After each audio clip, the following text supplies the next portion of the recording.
Today we're going to talk about the zeros of a quadratic function. So here is the quadratic formula that everyone has memorized, and A, B, and C that we use in the formula come from the standard form of a quadratic equation. What is the discriminant? So the discriminant is the part under the square root sign. When you sub in to the values under the radical sign, if that works out to be positive, if the discriminant is positive, that means you're going to have two real and distinct roots. This is called the nature of the roots. So the number of real solutions, there's two real solutions. Let me draw a sketch of that. So there are lots of different ways to draw it. Two real solutions could be like this. That's two real solutions, 1, 2. We could also have it going down. Whoops, as long as it's crossing twice, then you've got two real solutions. What about if you sub into this part of the quadratic formula under here and you get a negative if it's less than 0? So you sub it in and you get a negative value. So the discriminant is less than 0. It means there's no real roots.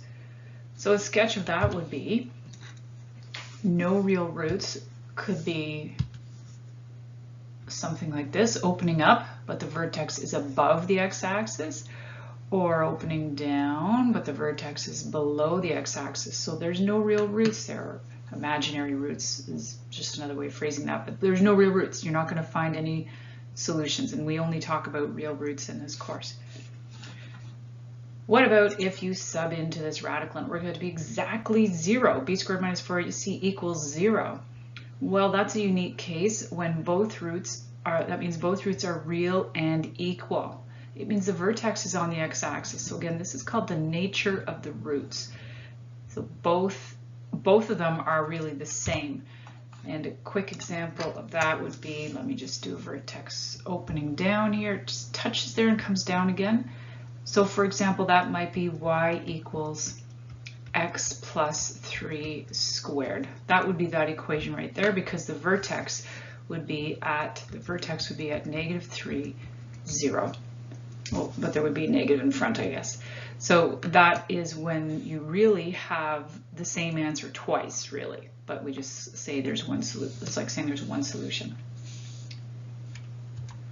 The quadratic formula, that's this one you have memorized here. The quadratic formula, it tells you the zeros or the x-intercepts or the roots or the solution. We use all these words. If the question said find the solution and you subbed into here and you got x equals 6.2 and x equals -8.1, well, that would be the solution. But those are also the roots, meaning where it crosses. They're also the x-intercepts, or we call them the zeros, because they're hitting the y value is 0 there. Completing the square, that gives you the vertex. So you need to know when to use the right strategy here. And then the discriminant itself just tells you how many there are, how many solutions or how many zeros there are. It doesn't tell you what they are. The question is only asking for the nature of the roots. That means all you need to say is there's 2 or none or 1, but it's the same one.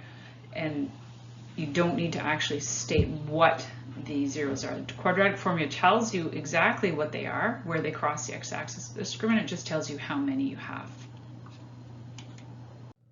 Example 1 says find the value of the discriminant and then how many zeros are there. Well, the discriminant, remember, that's the part under the radical sign. I can't figure that out until this is in order, and this is not in standard form because the constant's on the wrong side. So I need to move it over. We need the equation to be in standard form so we can determine what A, B, and C are. So I bring the 2 over, and it doesn't matter that it's an M. We're used to having an X here, but an M is fine as long as when we look at this equation, its highest power is a 2, and we can use the quadratic formula and we can use the discriminant part of it. So the discriminant part, it does not include the radical sign. It's just what is under the radical sign. That's b squared minus 4ac. That's the discriminant. So I get my values from here. My b, so what's the b here? Don't put an m and don't put a 0. The b is a -1. So subbing into the formula, we have -1 squared minus 4. The a value is a 5, the c value is a 2. And simplifying here, we get 1 minus 40. So that's a discriminant of -39. And that was the first part, find the value of the discriminant. So the discriminant value is negative 39. Then how many zeros are there? So look back if you need to. When your discriminant is negative, what does that mean about the nature of the roots? What's happening? It means there are no zeros. Our discriminant is less than 0. It's negative. It means this quadratic here, if we were graphing it, it wouldn't cross the x-axis at all. Since we're now dealing with inequalities, because our discriminant is often greater than or less than 0, sometimes equal, we need to be able to solve inequations. There are two main properties of inequations. Now, unfortunately, the whole chart's showing up at once, so just read through it with me. Try not to jump ahead. If you multiply both sides of an inequality by a positive number, the inequality sign is not changed. Meaning, like, look at this little line here. 3 is less than 4. That's true. Everybody knows that's true. 3 is less than 4. So let's say I multiply both sides of this by 4. That's this line here. I then get 12 is less than 16. Is that still true? Yeah, that's still true. 12 is less than 16. Now what if I divided both sides by 4? I start off with 8 is greater than 4. Also true. 8 is greater than 4. Now I'm going to divide both sides by 4. Instead of multiplying, I'm going to divide. What happens there? I get 2 is greater than 1. Is that still true? Sure it is. So that's no problem. So here's where we come into an issue. However, if you multiply or divide both sides of an inequality by a negative number, the inequality sign is changed. Let me illustrate that for you. Again, we're going to start with the same one. 3 is less than 4. So 3 is less than 4, that's true. Now instead of multiplying both sides by 4, I'm going to multiply both sides by negative 4. Multiply both sides by negative 4, and I've already switched this, but ignore that switch for a minute. We get negative 12 and a negative 16. So the original sign that we had here was less than. Is negative 12 less than negative 16? Well, it's not. So you have, as soon as you multiply or divide by a negative, you have to switch the sign, or you'll look at your answer and you'll see, well, that's not true. So multiplying by a negative means you have to reverse the inequality. Same thing with dividing. We're starting with the same one. 8 is greater than 4. As soon as I divide both sides by negative 4, I have to switch this around. Because when I divide by negative 4, if I left this sign alone right here, if I left it as I had originally, I would have negative 2 is greater, because I originally had this symbol here, so if I didn't switch it, I would have negative 2 is greater than negative 1, and that's not true. I have to switch the inequality. So when you multiply or divide by a negative, if you multiply or divide both sides by an inequality by a negative, the inequality sign has to change. It has to be reversed. So now we can solve some inequations that are a little more complicated. And we're going to show our answer on number line. Okay, first of all, so we've got, let me just put that back down again. There's our question here. I need to solve it. Solve means when you're done, you just should have x and a number. You shouldn't have multiple things left. So I'm going to collect like terms. I'm going to bring the x's over to one side. Let's bring all the x values to the left here. I'll draw that in. So I'm going to subtract x on this side and subtract x on that side. That'll give me 2x, and at the same time I'm going to add 6 to both sides, and I get 2x is less than or equal to 14. Now of course I'm going to divide both sides by 2 to get x is less than or equal to 7. Let's see what that looks like on a number line. So the domain, we're talking about the domain because we're talking about all the possible answers for x for this question. So x can be many, many things. First of all, I look at the most important number, the single answer I got here, which is a 7. So I'm going to put a circle on the 7 right here. Now it says x is less than or equal to 7. That means it's less than, it's also equal to 7. So I'm going to color in this circle, which means 7 is included. If I didn't color in the circle, that would not be including 7. Now all numbers less than 7, well, that's 6 and 5 and 4 and so on. So I'm just going to draw a partial line. I don't have to draw all the way to the end of my number line. I'm just showing the direction. This shows all numbers less than or equal to 7. And you can always check if you're not sure. The easiest number, if 0 is in your solution, which it is, 0 would be in our solution, you can check with the 0. If I sub in a 0 here, I'll get a -6, less than or equal to 8. Yeah, that's true. Okay, so that's how I can just do a quick check. I can just pick any answer that falls on this part of my line that I'm going to use as my solution and sub it in. Let's try another one. Solve for x and draw a number line illustrating x squared is greater than 25. So solve for x means I have to isolate x. How do I isolate x? How do I get rid of a power of 2? So this is a little more difficult with an inequality. So what values of x will work? Would 1 work if I subbed in a 1? Is 1 squared greater than 25? No, so I know 1's not going to work. What about -10? Would -10 work? Well, yeah, -10 squared would be a 100. That is greater than 25. So we're just going to keep that in mind when I get to my number line at the answer here. Here's our original question. Now to solve for x, I'm going to take the square root of both sides. Now I have to take the plus or minus square root because I'm the one writing the radical sign. I'm introducing the radical sign, so I have to include this plus or minus sign. So x is greater than plus or minus the square root of 25.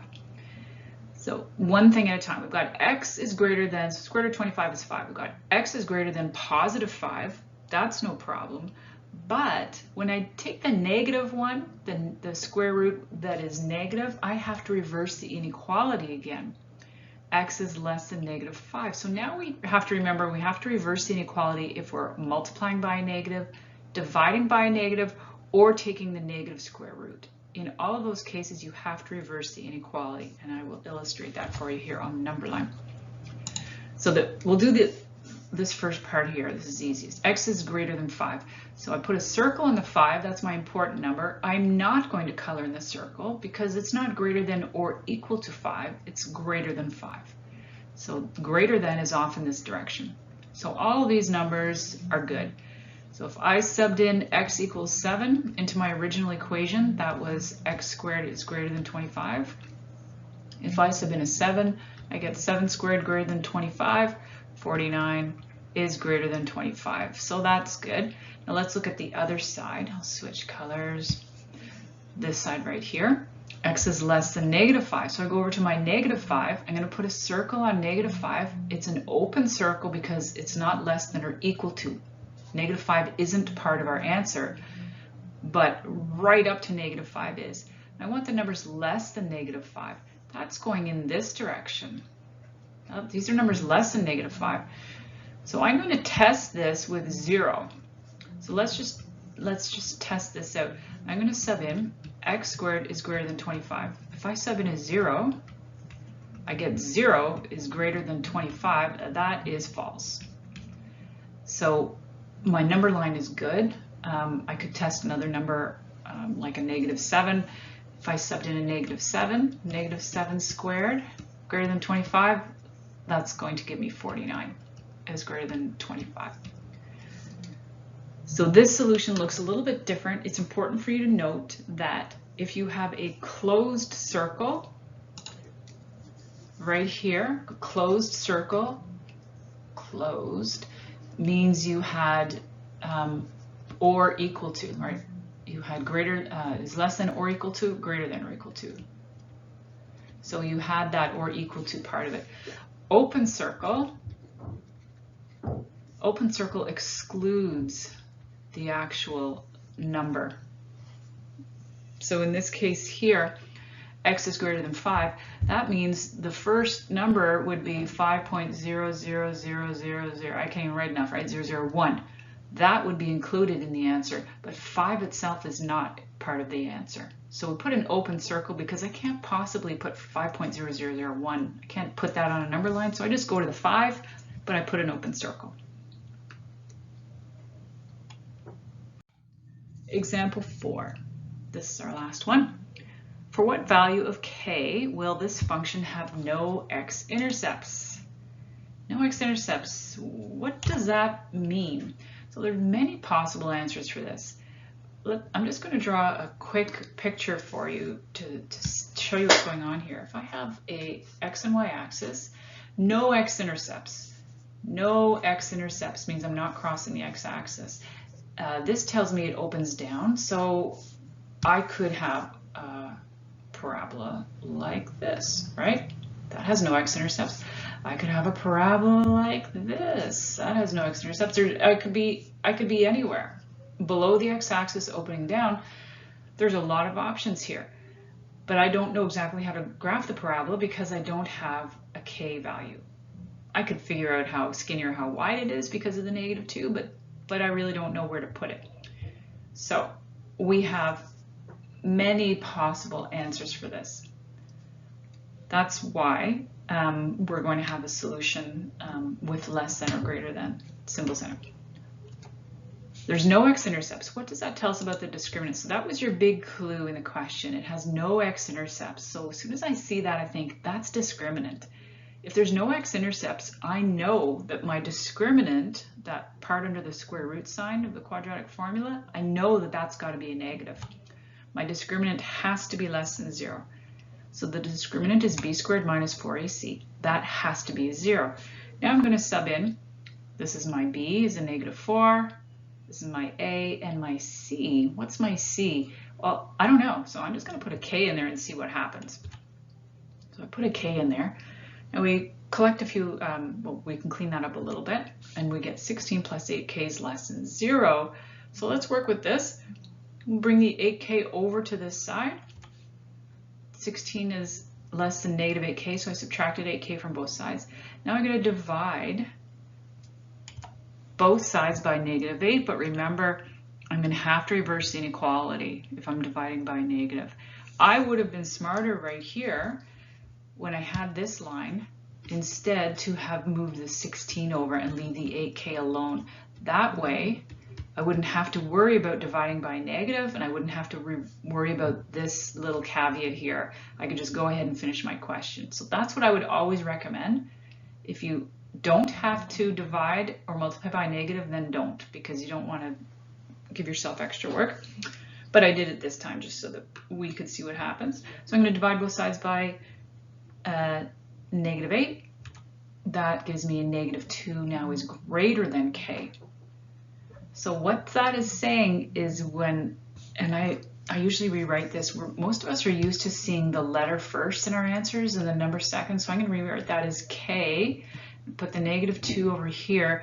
Just make sure you get your symbol the right way. Since the small point of the arrow is pointing to the k, I have to draw it that way here too. Small point pointing to the k. So we have to flip it all around. K is less than -2. When k is less than -2, our function will have no x-intercepts. So way up here, when it's less than -2, so when it's a -3, it's going to look like one of these. When it's a -4, -5, as long as my k value is less than -2, it is not going to cross the x-axis. But when it is -2, it will cross. It will touch once. And when it is obviously -1, 0, 1, 2, 3, 4 greater, then we're going to have 2 x-intercepts. But we want no x-intercepts. So let's label this here. Our solution is, the important number we're talking about is a -2. So let's put a circle on the -2. Is it open or closed? It's open because that's not less than or equal to -2. It's just less than -2. So it's open. And then am I going to the right or to the left? How do I show numbers less than -2? It's to the left. This way. So that's how I would show my solution for that answer. And that's the end of the lesson for 3.6, the zeros of a quadratic function. So it's really just working with the discriminant. Most of the questions in your homework are going to be about using the discriminant.